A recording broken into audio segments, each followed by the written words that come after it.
Sebagian dari teman-teman pasti sudah mengenal produk FSP dari power supply dan juga UPS. Dan tahun lalu tepatnya di tahun 2022, FSP mulai memperkenalkan lini produk baru dari chassis yang seperti ada di hadapan saya. Ada 2 buah chassis yang dikirimkan oleh FSP untuk kami review di channel MyClub ID, yaitu CMT 211 dan CMT 212A.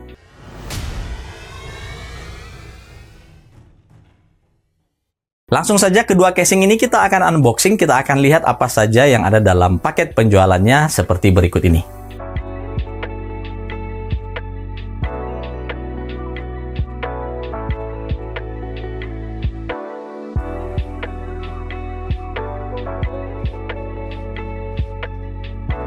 Pada dasarnya kedua casing ini menggunakan struktur yang sama persis dengan dimensi 410 x 210 x 441 mm.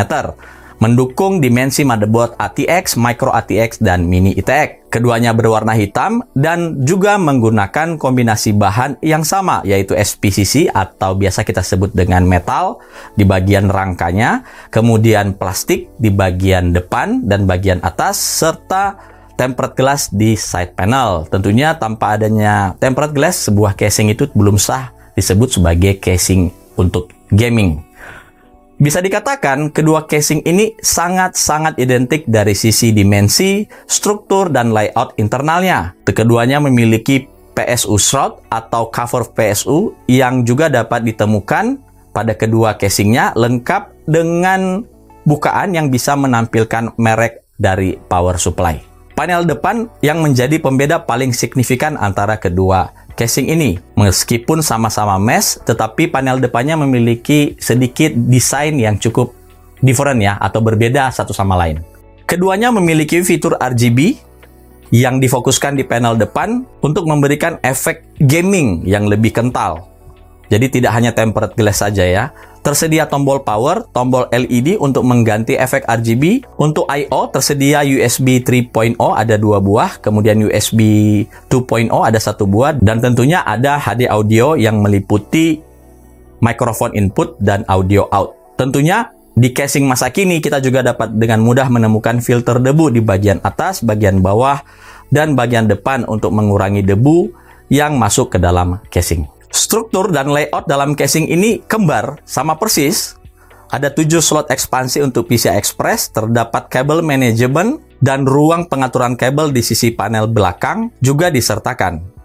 Dukungan tinggi heatsink hingga 160 mm, panjang kartu grafis mencapai 320 mm, dan maksimum panjang power supply 190 mm jika tidak menggunakan radiator di bagian depan dan 150 mm jika Radeon terpasang di bagian depan. Maksimum harddisk dan SSD yang bisa terpasang 2 buah harddisk 3,5 inci plus 1 buah SSD atau harddisk 2,5 inci atau sebaliknya. Jadi ada 1 slot itu yang combo yang bisa dimuat oleh 3,5 maupun 2,5 inci drive. Bagian depan bisa memuat kipas 120 mm sebanyak 3 buah atau maksimum 240 mm untuk radiator. Ini untuk seri 211. Sedangkan untuk yang 212A ini bisa memuat maksimum 240 mm.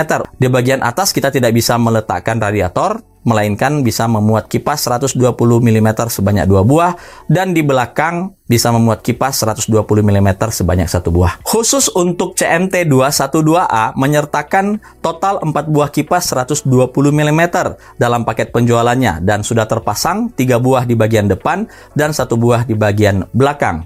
Sedangkan CMT 211 hanya memberikan 1 buah kipas 120 mm di bagian belakang sebagai exhaust. Untuk menguji thermal performa dari kedua casing FSP ini, kami menggunakan spesifikasi seperti berikut.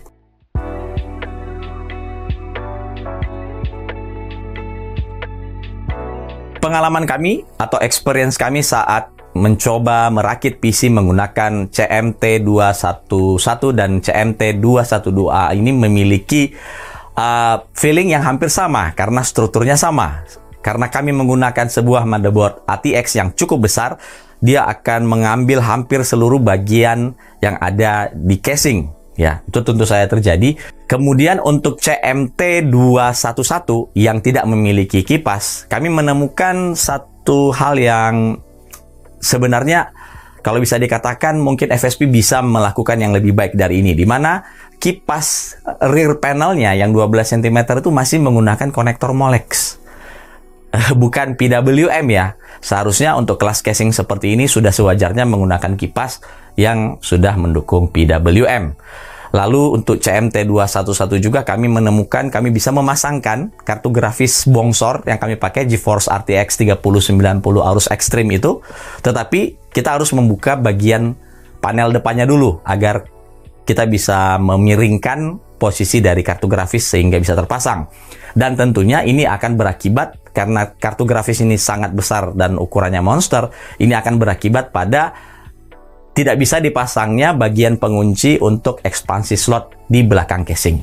Sedangkan untuk CMT212A ini dilengkapi dengan 3 buah kipas di bagian depan. Tentunya ketika memasang kartu grafis yang sama, karena ukurannya lebih sempit ditambah dengan penggunaan kipas, harus menggunakan sedikit teknik di mana kami harus melepas kipas di bagian tengah dulu, kemudian memasangkan kartu grafisnya, lalu kemudian kipas di bagian atas itu diturunkan ke bagian bawah tanpa melepas ya, karena kalau dilepas nanti susah masuknya lagi. Dan kipas yang tadi kita lepas di bagian tengah kita kembalikan ke posisi atas, dan kalau dilihat dari video berikut itu panjang VGA-nya tuh benar-benar notok atau mentok di bagian kipas bagian tengah. Ya, jadi bisa dikatakan di sini kipasnya jadi seakan-akan berfungsi sebagai penahan dari kartu grafis raksasa ini. Untungnya di CMT212A kipasnya semuanya sudah mendukung PWM. Jadi ada DC chain cable yang bisa kita hubungkan dan kemudian ujungnya tinggal kita pasangkan pada konektor PWM yang ada di motherboard. Fitur RGB di kedua casing ini tidak terletak pada kipas. Jadi kipasnya itu kipas standar saja, kipas biasa saja. Tetapi yang dibuat efek RGB-nya ada di masing-masing front panel. Jadi ada beberapa LED RGB yang bisa dikontrol. Uniknya di kedua casing ini kita bisa memilih dua macam pengaturan RGB. Bisa melalui tombol LED yang ada di bagian front panel atau panel bagian atas, kita bisa merubah. Atau kita juga bisa membypassnya dengan menekan tombol LED tadi sepanjang 3 detik, kemudian dia akan switching, dan kami bisa buktikan dengan menggunakan aplikasi Gigabyte Control Center, sebuah aplikasi RGB yang ada di motherboard Gigabyte. Kami bisa melakukan pengaturan atau kustomisasi dari efek RGB melalui software. Jadi ini cukup convenient ya. Dan jangan lupa untuk memastikan sudah memasang kabel eRGB 5V ke bagian header eRGB yang ada di motherboard.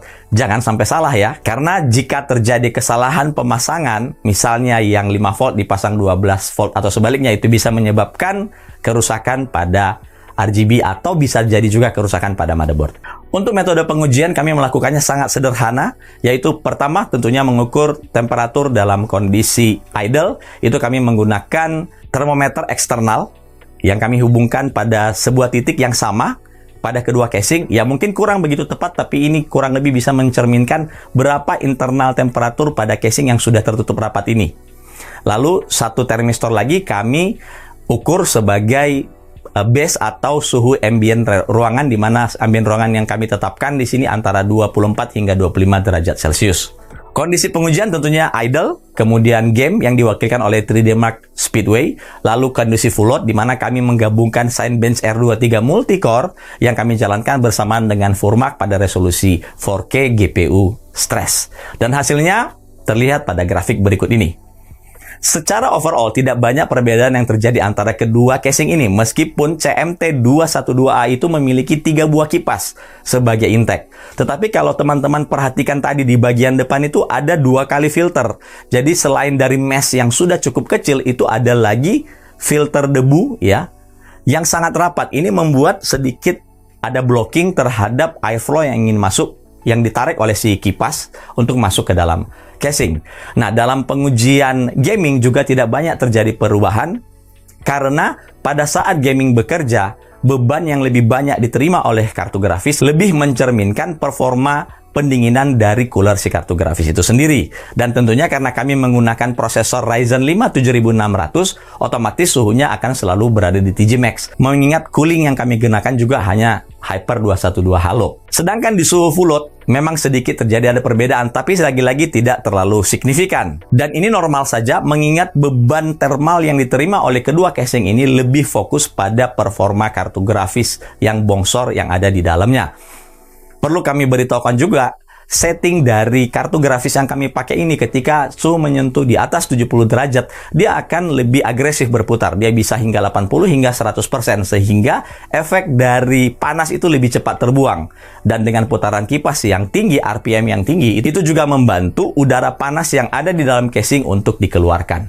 Tingkat kebisingan, kami mengukur dengan menggunakan sound meter. Jelas sekali, dengan tambahan ada kipas, 3 buah kipas di CMT212A akan menghasilkan sedikit tingkat kebisingan yang lebih tinggi dibandingkan CMT211. Sebagai pemain baru di casing, FSP memulai dengan memperkenalkan lini produk di entry level. Ya, nggak salah-salah amat, tetapi kami sebenarnya lebih ekspektasi FSP bisa menghadirkan sesuatu yang sedikit lebih unik ya, lebih unik. Dan memiliki ciri khas dari FSP sendiri yang dikenal dengan durabilitas pada power supply-nya. Jadi mungkin kesan rigid ataupun kesan yang durable yang bisa dicerminkan dari desain casing ini harusnya lebih bisa ditonjolkan oleh FSP. Kami melihat FSP lebih menawarkan sebuah fashion, sebuah penampilan yang ya RGB ya, supaya mencerminkan casing ini digunakan oleh para gamers. Dan FSP cukup cerdik melihat bahwa daripada mengorbankan kipas dibuat jadi RGB dan RMA bisa tinggi karena kerusakan pada LED pada kipas, itu lebih baik menggunakannya di front panel. Akan lebih gampang dan convenient. Jadi seperti teman-teman lihat tadi, front panel depannya bisa dilepas. Jadi tinggal mengganti panel depannya saja tanpa harus mengganti kipas. Dan ingat, cost untuk kipas itu agak sedikit lebih mahal dibandingkan membuat sebuah desain front panel yang bisa RGB. Well, akhirnya kami cuma bisa mengucapkan selamat datang FSP di market casing yang ada di Indonesia yang sudah sangat-sangat bloody ya, bisa kami katakan. Dan kami harapkan FSP bisa melakukan banyak perubahan pada model-model casing FSP yang ditawarkan di market Indonesia di masa mendatang. Ini saja yang bisa kami sampaikan. Terima kasih dan sampai bertemu di konten My Club ID berikutnya.